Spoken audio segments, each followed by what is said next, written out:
Қазақстанда болып жатқан жұлдызды жаңалық. Қайрат Нұртастың әйелі жұлдызға не болмақ? Ассалаумағалейкум армағазақ арнамызға қош келдіңіз.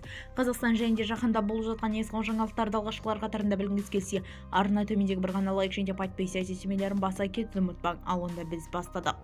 Жұлдыз 24 миллион теңге қарыз құрбысы Қайрат Нұртастың әйелін сотқа беретінін айтты. Жұлдызбен жан құрбы едік деп сөзді бастады ол. Арадағы алауыздық жақында басталды деп отыр. Алдағы сотқы алдап соқты деп күні кеше Қайрат Нұртастың әйелі Жұлдыз Әбдікеримова айыптаған. Далерия Тәжімбетова журналистерді жинап өз шындығын айтты деп хабарлайды Айкын.кз порталы. КТК телеарнасының хабарлауынша Жұлдызбен жан құрбы едік деп сөзді бастады. Арадағы алауыздық жақында басталды деп отыр.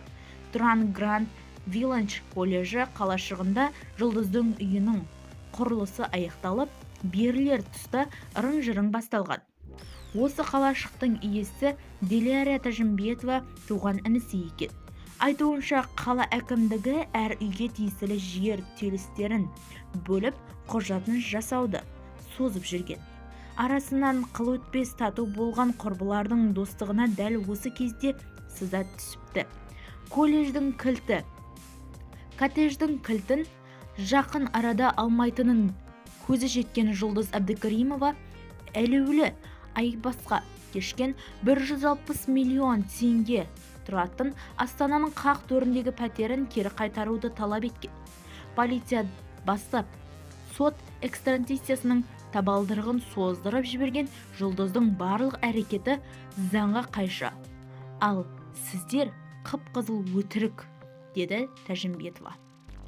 Тұмар Вилладждағы коттеджде үшін 24 миллион теңге қарыз болып қалды.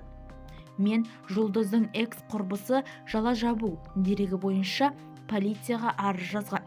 4 сағат ішінде Жұлдыз 10 жыл өмірі қалай өткенін айтты. Мен бұрын Жұлдызды танымағанмын.